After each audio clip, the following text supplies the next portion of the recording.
Hola a todos y todas. Mi nombre es Carlos Gácera, soy el director general de la editorial universitaria Villa María, EduBim. En esta oportunidad estoy eh, orgulloso de participar de esta Feria del Libro Virtual, Belleville 2020. En este momento vamos a dar participación para presentar una colección de la cual nos sentimos muy orgullosos en EduBim. Es la serie de autores latinoamericanos de EduBim Literaturas. Y vamos a conversar con el editor de esa serie de EduBim Literaturas, Alejo Carbonell, y nos van a acompañar en la presentación desde Santiago, desde Chile, Fernando Mena, autor de la novela Hogar, y también nos acompañará Eber Román del Paraguay con la novela Resistencia. Ya mismo dejo paso a la mesa de presentación, donde además la idea es que ustedes conozcan los otros libros que integran esta serie. De la uruguaya Natalia Mardero y del argentino y cordobés Adrián Sabino, Soja en las banquinas. Vamos a la presentación. Muchas gracias. Hola, vamos a presentar hoy la colección Latinoamericanos de EduBim Literatura, y tengo el enorme placer de compartir esta presentación con Fernando Mena, que está directamente desde Chile, y Eber Román desde Buenos Aires, participando en esta presentación. Me acompaña Alejo Carbonell de EduBim, editor de esta colección, a quien también saludo y agradezco que se sume. Alejo, dejo en el editor especializado en esta colección y un poco también el alma mater de reunir estos autores jóvenes latinoamericanos en EduBim. Bueno, hola a todos, un gusto estar con ustedes. A decir verdad, es una serie dentro de una colección, porque la colección es bastante más extensa y más extendida en el tiempo y en el volumen, digamos, que se llama Literaturas, y el año pasado en EduBim comenzamos a trabajar en esta serie que se llama Latinoamericanos. La idea de la colección es reunir voces diversas, fundamentalmente del Cono Sur, pero también de toda Latinoamérica. Iremos ampliando de a poquito ese espectro, con novelas breves, mostrar un poco todo lo que está ocurriendo, que es mucho, es muy vasto todo lo que está ocurriendo en la literatura contemporánea latinoamericana, que a mi modo de ver es lo más interesante que está ocurriendo en la narrativa mundial en este momento. Así que la colección comenzó el año pasado, con ese libro que estamos mostrando. No, ese fue el segundo. El primero fue el de Fernando, que está acá presente, Hogar, y que es una novela que yo tuve la oportunidad de leer en su edición original, una edición hermosísima que hicieron en Chile.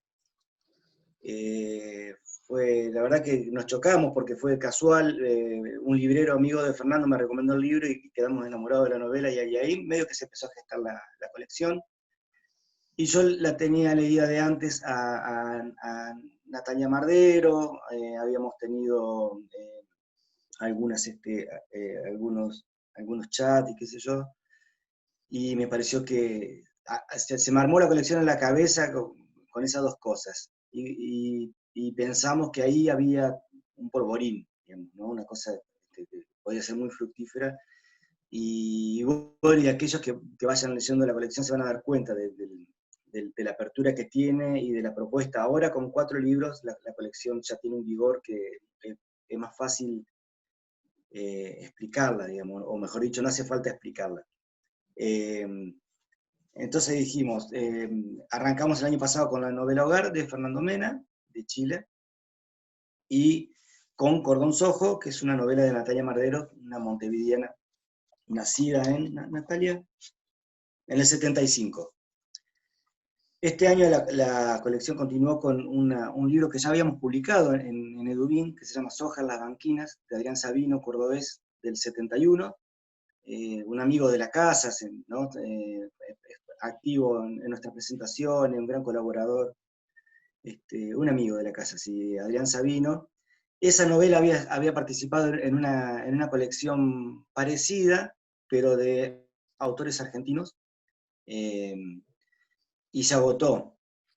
Y había salido casualmente en un momento donde la soja era un tema, y el campo argentino era un tema importante en la vida política argentina, y ahora se reeditó en un momento que, de nuevo, eso está en boca de todos, en los diarios, en las discusiones, en el Senado, etc. De modo que 10 años después sigue siendo un libro oportuno.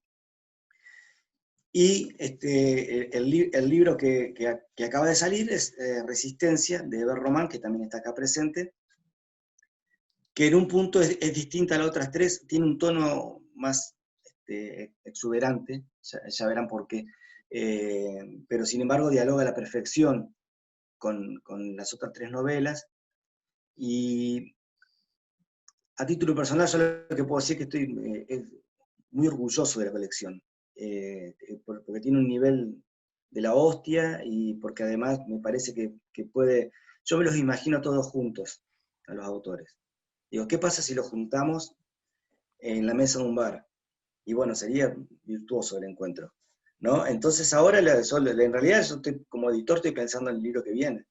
¿Cuál va a ser? ¿De dónde va a ser? Si va a poder entrar en ese mosaico, si va a poder partir. A mí me parece que lo que estamos intentando, tal vez sea pretencioso, pero lo que estamos intentando de Dubín es tener una mirada propia sobre lo que está pasando en la literatura contemporánea latinoamericana, y hacer de nuestra mirada, hacer de alguna manera un bloque, un recorte que pueda ser atractivo para otros, para los lectores nuestros que ya tenemos, que son muchos, y muy fieles y muy inteligentes, lectores muy inteligentes, y, pero también para mostrarnos con ese abanico a todo el mundo, ¿no? Eso en cuanto a la colección en general. Yendo a los libros, yo aprovecharía que lo tenemos acá a Fernando y a Ever, y me concentraría en los dos libros de ellos. De Fernando, yo lo que le quería preguntar, Fernando, es una novela extraña para nosotros, en tanto que está escrita en segunda persona, que es para nosotros una rareza, y que hay material escrito en segunda persona y muy bien escrito, pero nosotros tenemos que, los argentinos, por ejemplo, tenemos que pensar mucho para encontrar qué leímos en segunda persona. Los chilenos menos tienen que pensar, porque tienen, por ejemplo, en la poesía, tienen muchísimo de eso, de hacer rápidamente, pienso en poetas contemporáneos muchísimo, desde Lemebel para acá, que han escrito en segunda. Entonces yo anoté dos cosas para preguntarle a Fernando, ahora que ya pasó el tiempo, que la novela ya tiene un año, y para él tiene mucho más, porque primero fue publicada en Chile. Creo que hay una reedición ya en Chile, o sí, una Hay reimpresión. tres Bueno, reediciones. 3 reediciones, bien. Entonces, casi que para vos es una novela vieja, para nosotros está arrancando. Te quería preguntar, porque cuando empezó en noviembre del año pasado, en octubre, noviembre, cuando Chile se prende fuego socialmente, yo miraba la tapa tuya y decía, esto es, Premonición. no sé, es anticipatoria de alguna manera. De una manera poética, si querés, porque no es directo, no estás hablando de otra cosa, pero eso, todo prendido fuego, ¿viste? Yo te quería preguntar si vos ahora, a la luz de los acontecimientos y con tanto recorrido en la novela, si pensás que había un germen, que estabas trabajando con un material que estaba latente. Sí, sí, por supuesto. Es una novela generacional, o sea, habla de mi generación, en el fondo, de las personas que crecimos los últimos años de la dictadura de Pinochet, y que vimos con ojos de niño, en el fondo, esa represión, ¿no? Veíamos la cara de terror de nuestros padres, veíamos los milicos en la calle, Y después vino, claro, todo ese plebiscito del sí y el no, y todos lo vimos con ojos de niño, y crecimos en una cultura sumamente en la transición, ¿no? Crecimos en esa transición donde nos caímos de lleno en el sistema económico neoliberal que dejó la dictadura de Pinochet, que venía amarrada a esta constitución, que en el fondo la que estamos pretendiendo cambiar ahora. Y evidentemente en mi generación creció con ese miedo heredado, ¿no? Y eso es lo que se plasma de alguna manera, esas reflexiones se plasman en Hogar, como esa búsqueda de unidad, ¿no? De unidad generacional, donde nos han criado súper individualista a todos, donde el individuo es un ser de consumo nomás, alienado. Y claro, en la novela estaba eso, y, y había estado este fuego, ¿no? Que se plantea en la novela, y que se volvió sumamente eh, real, ¿no? Palpable en octubre de hace un año, en octubre del año pasado, donde la gente, evidentemente, mi generación y despertado por los más jóvenes, gente que no vivió en la dictadura, eh, no tenían miedo. Entonces ellos fueron los que encendieron este fuego de esperanza para cambiar de algún modo la realidad chilena, la normalidad que teníamos antes. Pero se puede leer también, por ejemplo, yo en la primera lectura, cuando la leí o cuando salió nuestro libro, había como un espíritu colectivo que en ese momento como lector era un poco extraño, porque a mí me hablaba, por ejemplo, de una generación, de cosas que había perdido en mi vida, digamos, ¿no? Mm. Tipo el vecino, que viste que se preocupa por el otro, que va a ver qué pasa, y salen a la calle a ayudar a un tercero. Digo, era como de un pasado que yo, acá, viste, atravesado por el neoliberalismo y demás, y las dictaduras también, como ciertas redes sociales muy dañadas, con una cosa muy dañada. Entonces yo, cuando leía, decía, esto acá no está más. Tal vez los uruguayos lo tengan, nosotros hace rato lo perdimos.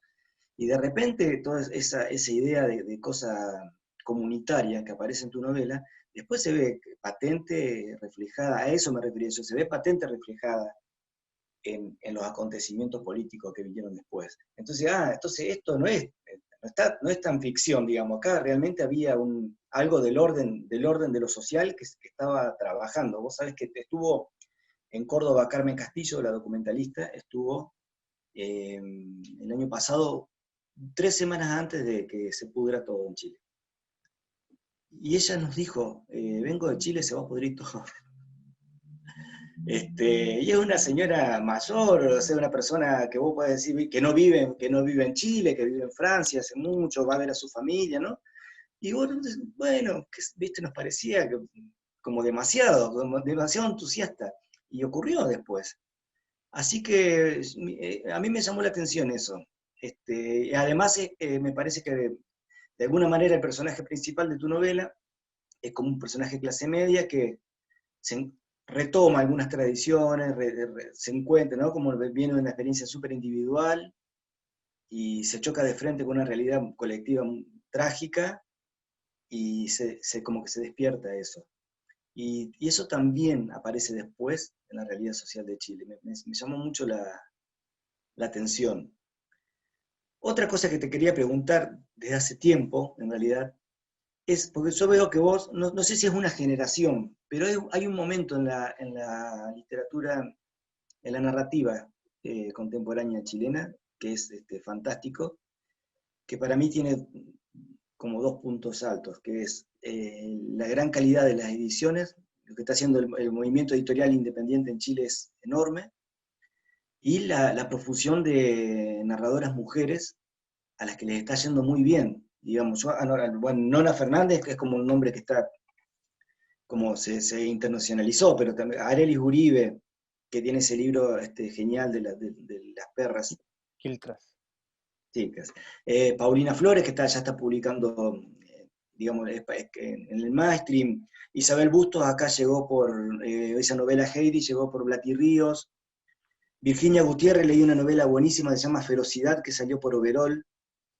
Es decir, y hay más mujeres, hay muchas. Pero también después vi que, por ejemplo, narradores, hombres, hay menos. o por lo menos vi menos, o me encontré con menos. Me encontré con uno que es ecuatoriano, que vivió en Chile, que sacó un libro por Laurel, uno que es peruano, que vivió en Chile, que sacó un libro por Overol, ¿no? Pero no sé si cuántos varones más. ¿Es un fenómeno eso? ¿Te parece que es así? O por ahí me estoy perdiendo parte de la información. No, yo creo que pasa que en Chile hay mucha artista y mucho artista, ¿no? En todas las disciplinas. Y escritora y escritora es un país de poetas, ¿no? Por la geografía, no sé, toda la gente escribe. Toda la gente, tu vecina, tu vecino escribe, todos escriben, todos tocan guitarra. Es una cosa muy rara que no pasa, que quizás en Europa, cuando viví en Europa no pasaba eso, ¿no? Eh, Ahora, ¿quiénes son la gente que se publica? Es maravilloso que ahora estén publicando muchas más mujeres, porque antes no se publicaba tanto mujeres.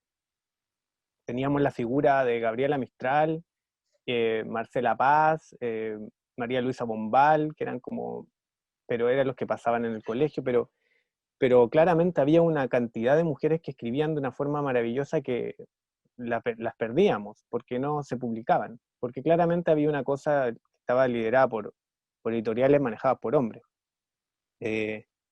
Pero claro, ahora con el desarrollo de la, de la editorial independiente, como decías tú, que se salen de esta cosa mainstream, que publican 1 o 2 libros al año, 3 libros al año, y son editoriales lideradas por mujeres. O sea, digo, Kimber, está dirigida, que la primera edición de Hogar está dirigida por una mujer que ha estado publicando novelas muy bonitas de mujeres, está los libros de La Mujer Rota, en fin.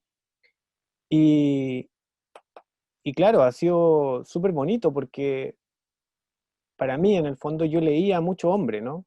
Leía mucho hombre, buscando identificarme en esa generación. Y ahora me he dado cuenta que habían otras cosas que me estaba perdiendo mucho. Me pasa también con, no sé, cuando empecé a leer a Mariana Enrique, no sé, me abrió un mundo. Y pareciera que hay más mujeres ahora publicando, lo que me parece que está muy bien también. Pero siempre se publica mucho autor novel también. Así que es una sensación quizás la que está dando eso, pero no, yo creo que hay mucha gente escribiendo. Bien. Tengo una pregunta para los dos, así lo incorporamos a Ever en la conversación, porque vos sos actor, dramaturgo, actor, haces música. ¿Eso está reflejado en lo que vos escribís? ¿Vos pensás que es como, no sé, la cosa interdisciplinaria aparece en tus textos? Y le quería preguntar lo mismo a Ever, porque Ever también participa del mundo del cine y del documental. Yo sospecho que en el caso de Ever, sí, y ya después vamos a conversar de la manera de Ever, pero es una pregunta para los dos. Bueno, yo, para darle el paso a ver, sí, yo creo que está presente, creo que es todo, ¿no?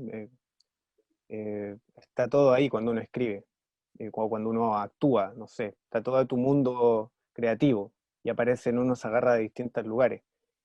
Eh, yo leí la novela de Ever, la leí, la terminé anoche. Me falta ahí, quiero repetirme las últimas páginas, me gustó mucho. O sea, más allá de que me gustó o no me gustó, la pasé muy bien leyéndola. Y después me enteré que, claro, hacía cine y hay una cosa muy cinematográfica y también de montaje en la edición. Es como que hay un montaje en la edición de cómo se narra esta historia. Eh, yo creo que sí aparece. Quizá Ever me dice ahora, no tiene nada que ver, pero ahí me dio esa sensación. Y a mí me pasa también, pues me dicen, ¿por qué escribes los diálogos así cuando escribo cuentos o narrativa? Yo digo, porque no se escriben así, como que pregunto, porque la gente escribe de otra manera los diálogos. A mí me gusta escribirlo así, como que fuera, a veces me lanzo una página entera de puro diálogo, como si fuera una obra dramática, ¿no? Entiendo. Pero hay juego, es como Y aparece. Ever, ¿qué decís vos? Bueno, quería hablar de la novela de Fernando también. Yo la leí el año pasado y me encantó, porque me la pasaste vos, justamente, Carbonell, Alejo. Y me había gustado mucho la idea de que sea una novela de iniciación, pero que no sea, aunque trata de un individuo y todo eso, termina siendo como de toda una generación. Y me tocó mucho, porque Paraguay es bastante particular, o sea, es un país latinoamericano también, y las generaciones de, cada generación nueva que surge así dentro del mundo del arte, ya sea música, cine, teatro, siempre termina un poco perdida o extraviada en cuanto a su historia social, a diferencia de Europa que tiene, no sé, la literatura 600 años, 500 años, incluso acá en Buenos Aires, donde gracias a la academia que apareció muy pronto, hay como una hilación, uno puede leer históricamente.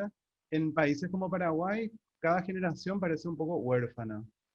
Y entonces, muchos textos que yo leo, así que son como muy personales incluso, terminan como cargando, a veces involuntariamente, el, toda la sensación de una generación, así de una época. Y eso me gustó mucho del libro de Fernando, que está como muy presente. Y era obvio, me pareció que se pueda leer contemporáneamente con todo lo que está pasando en Chile, porque está en el libro. De hecho, hacia el final, me acuerdo que termina siendo como relacionándose, termina siendo como social el personaje.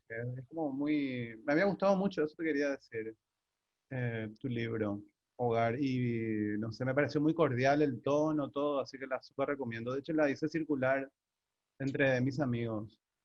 Respecto a lo del cine, yo escribo literatura desde hace mucho y empecé a hacer cine porque quería hacer una película y terminé estudiando y metiéndome mucho en eso y ahora trabajo en montaje, guión, realización, pero en verdad hago prácticamente todo lo que se me presenta dentro del mundo de la creatividad, pongámosle diseño, fotografía, todo lo que vaya surgiendo y tiene mucho que ver con que tengo muchos años siendo freelancer. Entonces voy como por temporada. Ahora soy montajista hace 3 años, pero podría perfectamente cambiar el año que viene y trabajar en otra cosa.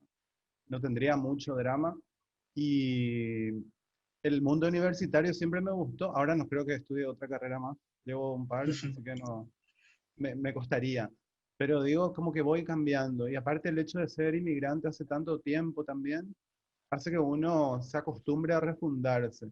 Yo creo que más eso tiene que ver con mis textos, lo que se ve. No solamente el mezclarme con otras disciplinas, sino el ir como en permanente viaje y cambiando formas de vida, de hecho. Mi economía va cambiando de acuerdo a cierto tiempo. Entonces, mis libros son bastante distintos entre sí. Este tiene como una historia de un viaje que yo había hecho, que había escrito en un diario, como un diario íntimo, y se me perdió y lo tuve dando vueltas en la cabeza durante mucho tiempo la idea de reescribir un diario y al final me salió la novela. Y, y de hecho, al no recordar, como que le di más pie a la imaginación. Y sí aparecen muchos recursos en apariencia cinematográficos con esto del montaje y también algunos juegos, como este libro fue escrito en una época que pensaba que nunca nadie me iba a publicar, entonces como que me di mucha soltura y incrusté como historias que no tienen nada que ver con la historia central y tiene como eh, juegos con imágenes, dibujos y creo que también pasa que corresponde a una época, así en que aparece mucho la idea de literatura expandida y demás, pero que si uno mira históricamente la literatura no solo estuvo compuesta por palabras, desde el inicio tenía dibujos, de hecho tenía, si pensamos en la antigüedad, se escribía no en papel, sino sobre piedra, sobre códices, y me interesa mucho tratar de recuperar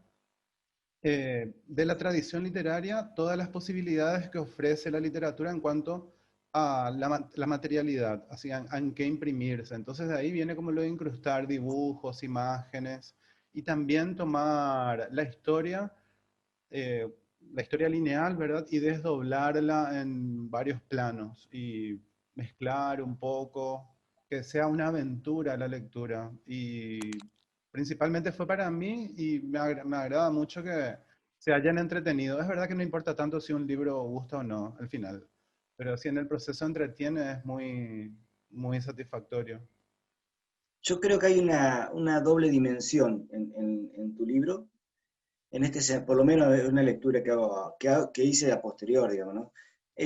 Por un lado, hay un punto en común en los 4 libros de la colección donde hay un personaje, un joven que da cuenta que utiliza lo que le está pasando para reflexionar sobre el entorno y ve cómo va a hacer algo con eso o no.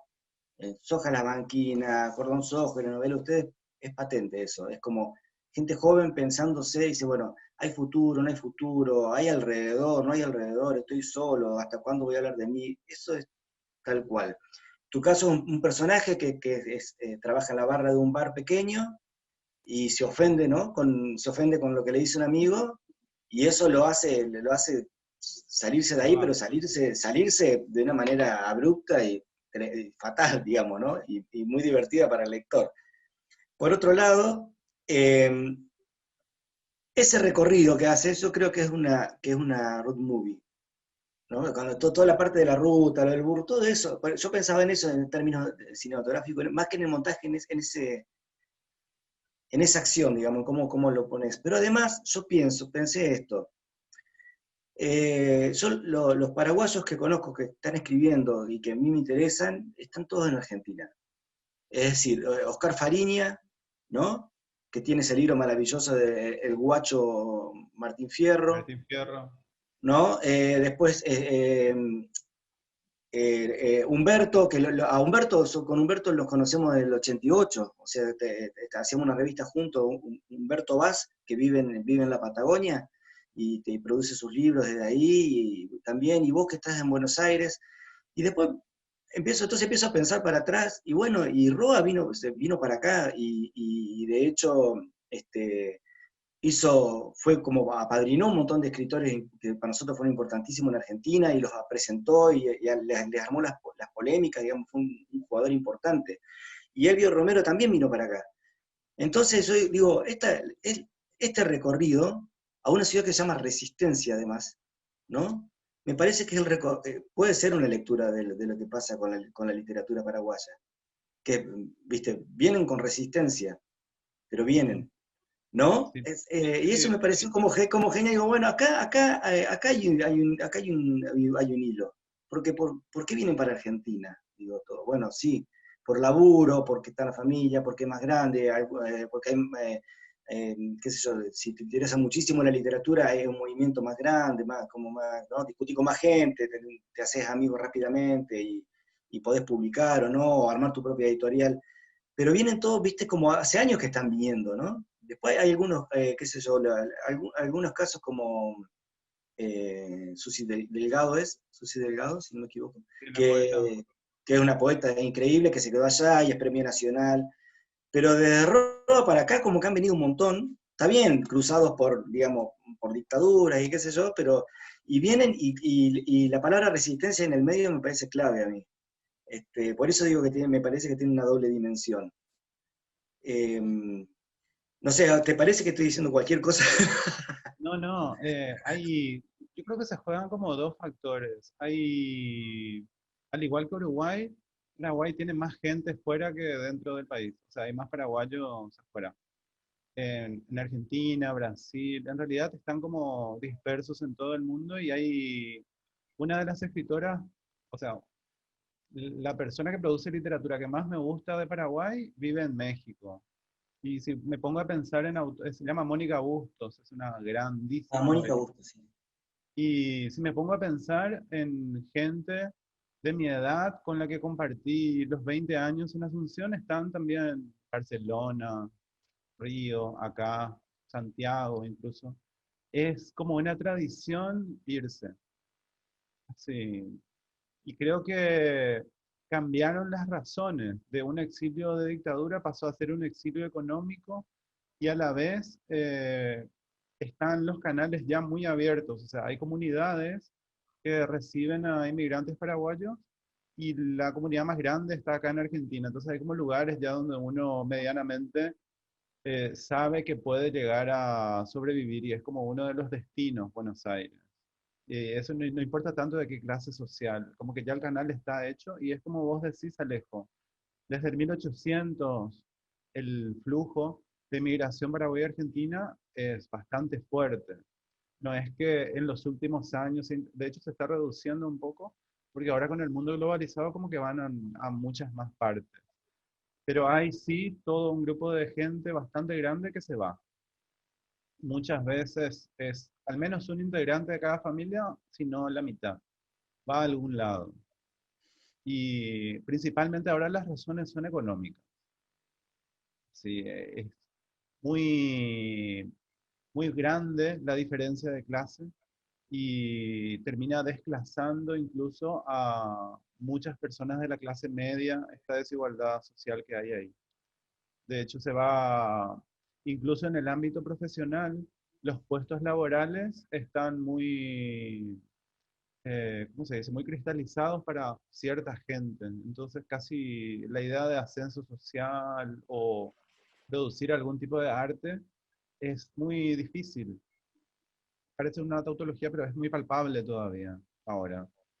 Y algo de resistencia lo que tenía era que a mí me gusta mucho publicar en Córdoba. Mi anterior libro salió en Rosario para mantener esta especie de marginalidad y en los bordes. Y mi ciudad que elegí para viajar es una ciudad chiquita en la provincia de la Argentina también. Como que me gusta eso, como ir como bordeando por ahí. Bueno, a nosotros Y también nos gusta mucho que publique en Córdoba, ¿eh? Para nosotros todo un desafío. Pensar que la universidad es la Universidad Nacional de Villa María, que a su vez es el interior de Córdoba. Entonces, claro, es un triple esfuerzo, pero cuando las cosas salen bien, como que es un orgullo. Bueno, Carlos puede decirlo también, es un orgullo. Sí, yo estoy realmente. pensando, estaba pensando, ya porque no, vamos a ir redondeando esta charla, porque si no, estaría bueno quedarse con una cerveza y seguir charlando de literatura, pero comentar que siento un enorme orgullo por esta colección y por lo que Alejo definía al inicio de la charla, algo que los grandes sellos o las grandes multinacionales de la edición han logrado desbloquear la circulación de los autores generacionalmente, casi los conocemos a los saltos. Conocemos a los saltos a los mexicanos, a los saltos a los... No tenemos el hilo conductor de esa lectura, por ejemplo, que podía ser Anderson Imbert de la literatura latinoamericana desde el nacimiento del modernismo hasta la generación del boom. Con todos los defectos y problemas que uno puede encontrar en esas periodizaciones, al menos había un rastreo generacional, un rastreo de las voces más relevantes de cada generación en cada lugar de América Latina. Hoy está perdido y que desde Dublín estemos haciendo este pequeño aporte de publicar autores de una generación que tanto Eber, Fernando, la propia Natalia, quizás un poquito el más descentrado generacionalmente sea Sabino, pero que tiene una fuerza narrativa en esa novela generacional semejante a la de ustedes, me parece que hace a mostrar esta colección, ¿no? Yo les quiero agradecer enormemente esta charla, Fernando, Eber, un placer, un orgullo haberlos tenido en esta charla y además tener sus novelas en el catálogo de la editorial. Alejo. Sí, sí, solo saludarlos también. A lo que más adhiero es la parte de la cerveza. A todo lo otro también, pero ya nos vamos a reunir, ya nos vamos a reunir. Es una promesa. Vamos a reunirnos. No, nos debemos un encuentro con todos los autores, por supuesto. Bueno, fue un placer. Y conversaciones más largas. Después te pido autógrafo, Fernando. Lo tengo así. Un abrazo enorme, muchachos. Abrazo enorme, muchísimas gracias.